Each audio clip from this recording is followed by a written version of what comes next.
Maayong buntag sa tanan. Good morning, everyone. Especially sa mga taga Jesus Loves You City Church, Iligan City, and Jesus Loves You City Church, Cagayan de Oro City. We would like also to say hi sa mga taga High Reach Outreach diri sa Cagayan de Oro. Makausap pa, this is a very good day that God has given upon us. We have to rejoice in it. This is the 5th Sunday that although we are not gathering in person, yet we still have this opportunity to listen to the Word of God through virtual service. And today's message, I entitled it, When God Speaks. And the verse is taken from Hebrews chapter 1 verses 1 to 2. In the past, God spoke to our ancestors many times and in many ways through the prophets. But in these last days, He has spoken to us through His Son. He is the one through whom God created the universe, the one whom God has chosen to possess all things at the end. Sa Bisaya naman, sa unang panahon, daghang higayon nga misulti ang Dios ngadto sa atong mga katigulangan, pinaagi sa mga propeta o sa mga nagkalain-laing pamaagi. Apan niining ulahing mga adlaw, magsulti siya kanato pinaagi sa iyang anak. Pinaagi kaniya gimugna sa Dios ang tibuok kalibutan, og siya usab ang iyang gipili nga manag-iya sa tanan. Bago pa nato tukion ang pulong sa Dios, mag-ampot ta. Daghang salamat o Dios nga ikaw lamang ang Dios na nagahari sa among kinabuhi. Walay angay namong kahadlukan, wala kami angay kabalakan o God, kay ikaw ang Dios na nagahatag sa amua o Lord, ug tanang panalangin na angay namong madawat o Lord. Daghang salamat na dili minimo ginapasagdan sa tanang panahon sa among kinabuhi. Thank you for being the God over our lives. And many times, even though we fall, O God, you always give us an avenue, O Lord, wherein we can go back to your presence and be able, O Lord God, to receive the grace that comes from you. We honor you. We give you all the glory. Bless the word that we are about to receive today. In the mighty name of Jesus we pray. Amen. Amen. God uses multiple means to speak, and every believer should be careful to listen to His voice. Our God is alive. I believe that you agree with me. He reveals things unknown. He instructs, gives us direction, leading us to a great destiny. The main question would be, when God speaks, do we listen? Nagapaminaw ba ta kung ang Ginoo mo istorya? We are believing that this year is a year of declaration, that when God speaks, we really have to listen to it carefully. Now, how do God speak? There are two things or ways when God speaks. Number one is through general revelation, and number two, through specific experiential revelation. So, general revelation, I would like to share with you this verse in Romans 1:20. For ever since the world was created, people have seen the earth and sky through everything God made. They can clearly see His invisible qualities, His eternal power, and divine nature. So they have no excuse for not knowing God.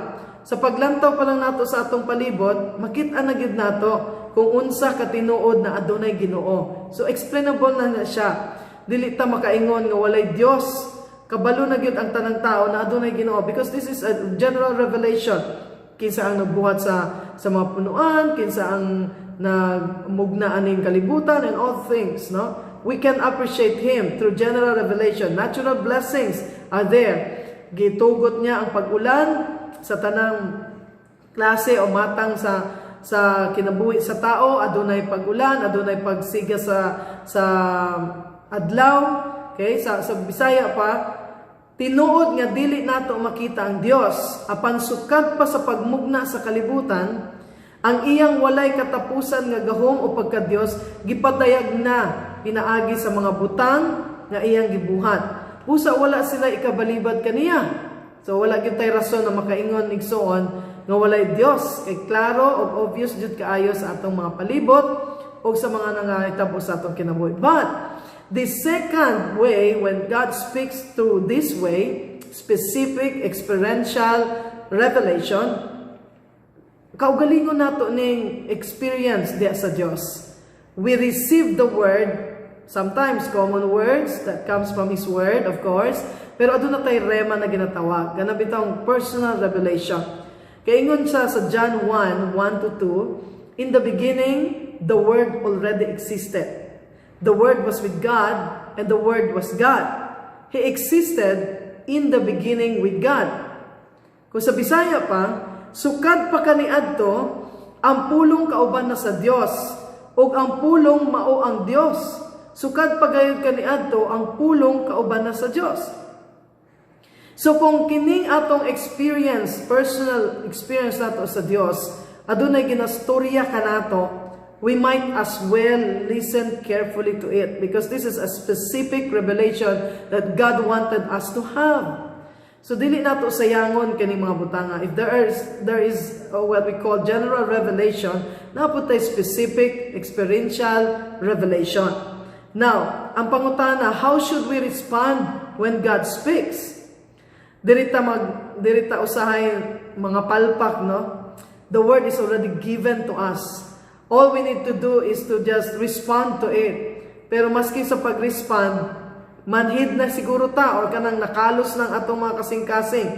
I'm not just speaking to the pure unbelievers, but especially sa mga anak yun sa Ginoo, the believers who knows the truth. Number one, how should we respond when God speaks? We should not miss His word. In every opportunity, igsuon, na makatungog ta sa pulong sa Ginoo, maugid na yung atong buhaton sa pag-respond nato sa iyang pulong. Dili nato sayangon ang panahon. Usay mahimuot ko kanang katong mga panahon na aduna pa tayo simba nga personal good makagather ta. Dili manimba ang mga tao.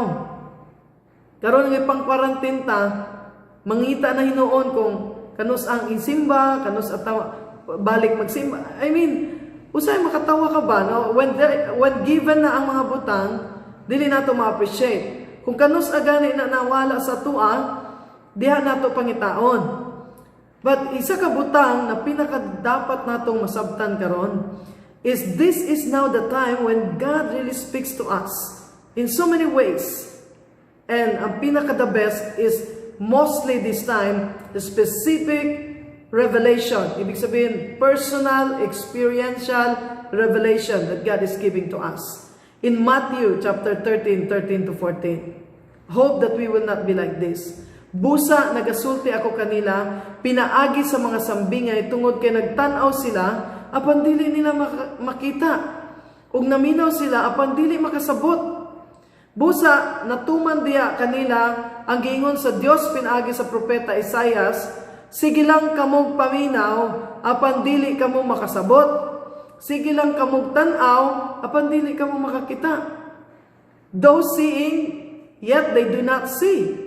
Though hearing, they do not hear or understand.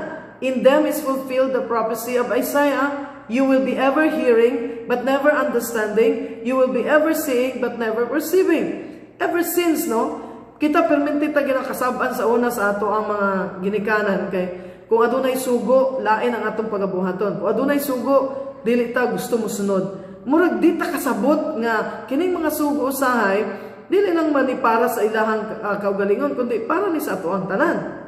Kung adunay mga pangimangno kanato, dili nato pagasundon kay wala ta nakasabot.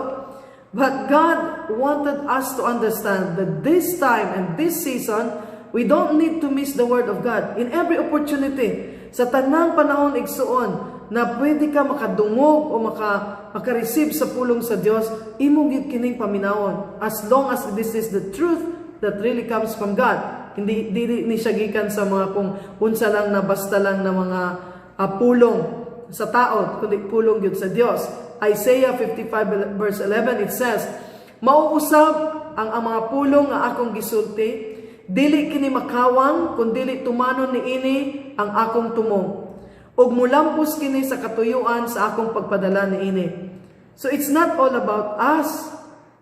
Kung dili maminaw man ta o dili, pero pinaka-importante na maminaw ta o dili nato mamiss ang pulong sa Dios kay nagingon ang Ginoo, He is going to really accomplish what He desired. His word is so powerful that whatever it says, it shall surely come to pass. Sa English pa, so is my word that goes out from my mouth, it will not return to me empty, but will accomplish what I desire and achieve the purpose for which I sent it. So, nganong dili man nato paminawan ang pulong sa Dios kung kini ang tumong? Nakaayuhan na nagagikan sa pulong sa Dios o maski unsa pa ang iyang kabubuton, matuman kini kay gikan sa iyang pulong. In John 6:63, ang Espiritu Santo mao ang nagahatag sa kinabuhi, ang tao dili makahimo niini. Ang akong gisulti kaninyo gikan sa Espiritu Santo ug nagahatag sa kinabuhi. The Spirit gives life. The flesh counts for nothing. The words I have spoken to you, they are full of the Spirit and life. Igsoon, today, this is not just a battle of physical battle na atong ginatawag through against COVID-19, against all this crisis that is happening in our lives. Dili ka na lang ang battle. I'm not saying na wala ni siya, kundi it exists, but aduna pa'y mas labaw. Ang battle nato diri is in the Spirit. Nag-level up ang mga ways sa kaaway against us. Kung kita dili ta magkaroon og weapon or wala tay kanang hinagiban against all these things, kung puro lang storya, kung puro lang mga pulong nagikan sa tao, wala gyud ni mahimo. Remember that the word of God gives life. If we all need life and if we all want life, kay aduna pagyapoy nahadlok sa ato ang mga matay, aduna pagyapoy nahadlok sa ato ang nangabalaka, well, turn to the word of God. Whatever God speaks to us, we have to listen to it carefully. We don't need to miss it. Kaya naatanan dito ang kinabuhi na atong kinahanglan sa atong kinabuhi. Number 2, on how we should respond when God speaks.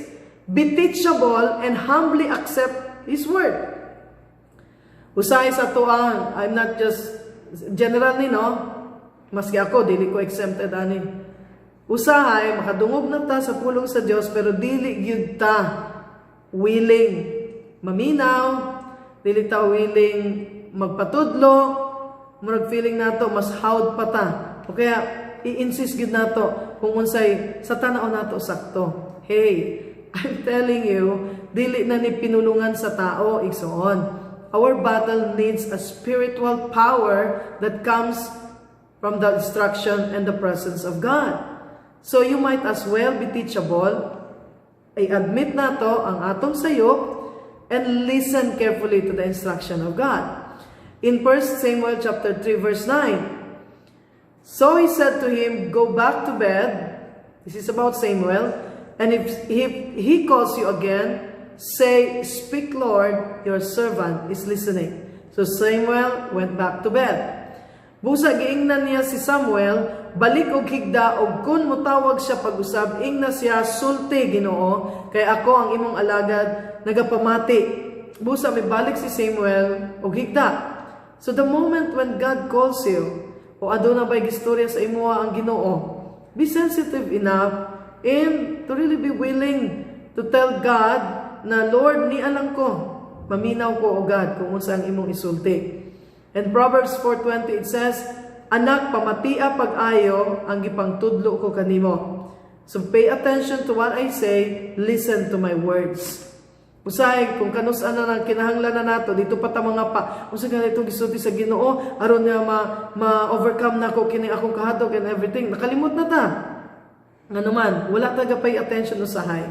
But we are all rich, should be rich in the words of God and instruction na dapat dili gid nato malimtan.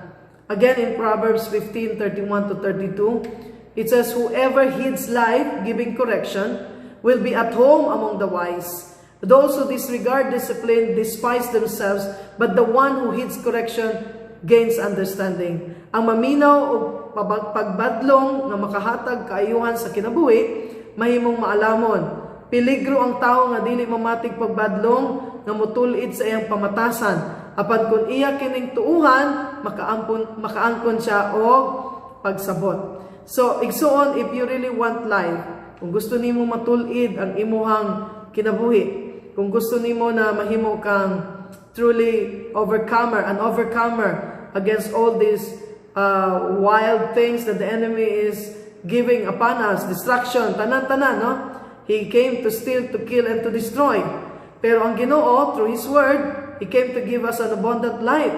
If kaya nato tutuuhan, you will never be affected in everything that the enemy is giving upon us. Not to the point to disobey, but to the point na nasabtan nimo that you are being protected by God.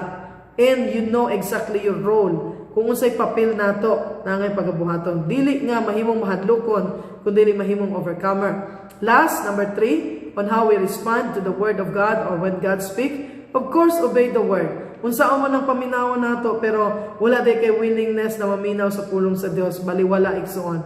James 1:25. But if you look closely into the perfect law that sets people free and keep on paying attention to it and do not simply listen and then forget it, but put it into practice, you will be blessed by God in what you do.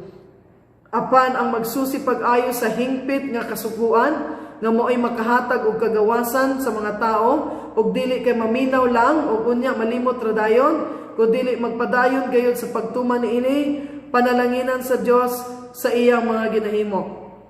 Igsuon kanang unta mo abot na ta sa punto nga makaamguta na what is happening is not just a simple thing that gives nothing towards us. I believe after all this enhanced quarantine na hitabo sa tuwa or enhanced community quarantine, usay malibog na ang tao no sa Facebook pa ang mga taga Manila nangasuko kay gipang lockdown. Diri sa amo sa Cagayan de Oro City naman nasuko kay kasi wala gipang lockdown. So wala gid kay kapilian. Ang pinaka the best thing igsoon, I'm not saying that we are immune, immortal ta, dili ta usa ni maapektuhan aning virus. I'm not saying that. Ibig ba sabihin, pastora, kanang maapektuhan pagyapon data? It depends upon your choice. For me, as a child of God, I believe that I am protected by God. Pero, I need also to obey the law. Dili meaning kay, i-try good ni mo nga, i-disobey ang law. I mean, that's totally different. Faith and disobedience is totally opposite kaayo siya, igsoon. You can believe that you will be protected, but at the same time, you have also to obey what God is telling us. Amen? So, we have to submit. We have to be teachable. Above all, to obey the law. To obey the word. Psalms 112 verse 7, they do not fear bad news. They confidently trust the Lord to care for them. So, kung ikaw kini igsoon, willing ka mo-obey sa pulong sa Diyos, dili jud ta mahadlok. Psalms 112:7 na nagsulti ha, this is how this describe the righteous people or the believers. Dili siya mahadlok sa daotang mga balita, kay ligo ng iyang pagturo o pagsalig sa Ginoo. Kung mag-lockdown man, you will not be afraid because God will sustain us. Kung magkinaunsa man, God's goodness, still, we can see it confidently in the land of living. I mean, we are living in the land of Goshen. Ay, tanan kining mga promises are yes and amen. So instead na magpanik, instead na magsigitag kataranta, instead na magsigitag yaw-yaw sa atong kaugalingon, sabtang imong papel igsoon. When God speak, we need not to miss it. We need to be teachable and humbly accept the word, and above all, obey the word of God. In conclusion, Hebrews 3:15. Remember what it says. Today, when you hear His voice, don't harden your hearts, as Israel did when they rebelled. Karon, kung mapaminawan nimo ang pulong sa Ginoo, ayaw ipagahi ang imong kasing-kasing. Tuo ka sa kung unsa ang ginasulti sa Ginoo, and then you're going to receive what God has in store for us. So, igsuon, this is once again the word that we have to accept and enjoy. Kini ang pribilehiyo sa isa ka anak sa Ginoo, igsoon. And if you want to receive also this kind of opportunity, why not come and humble down yourself before the Lord? It's not yet too late. And if you want to understand everything that is happening surrounds us, ingon gani ko, dili nato pwede diktahan ang Ginoo. All we need to do is to ask, but still the will of God will prevail. So ang atong papel, to continue to have faith in the Lord, to trust Him, to trust His Word, obey His Word of course, And let's just believe that God will truly sustain us and allow us to see the miracles in our very eyes. So shall we pray today? Hallelujah. We thank you, dear God. You are all-knowing God. You are our El Shaddai. You are our Jehovah Jireh. You are our Jehovah Nissi. You are a faithful God in our life. You are a way maker. You are everything to us, O Lord. Thank you for revealing to us your word, that when you speak, we need to truly listen carefully. Tabangi kami, O God, ng among kasing-kasing mahimong humok, pag-abot, O Lord God, sa pagsunod sa imong pulong. That this time, O Lord God, we do not just do things, O Lord God, out of your will, but Lord, mahimo kaming serious, O Lord God, sa among pagsunod sa mga butang na gusto nimong buhaton namo. Tabangi kami na makapaminaw kami sa imong pulong, makapanghinulsol kami, makaamgo kami, O God, sa angay namong pagabuhaton, especially karong mga panahon na dunay mga ing-ani nga mapanghitaboa, O Lord God. Nagatuo kami na ikaw gyapon ang mas labaw sa tanan ug nakaibalo sa unsay angay mahitabo, O Lord. We just honor you once again. Bless all our brethren while listening, O Lord God, to this word. I pray, O God, that all of us will be protected by the blood of Jesus, and all of us can do our role, O Lord God, that is to pray, to trust you, Lord God, and to believe in your word. We just honor you once again. We give you all the glory. In the mighty name of Jesus we pray. Amen and amen. Once again, thank you for listening. Salamat kaayo mga igsoon. One of these days, I'm sure na mag-gather na punta balik and our lives will never be the same again. God bless us all.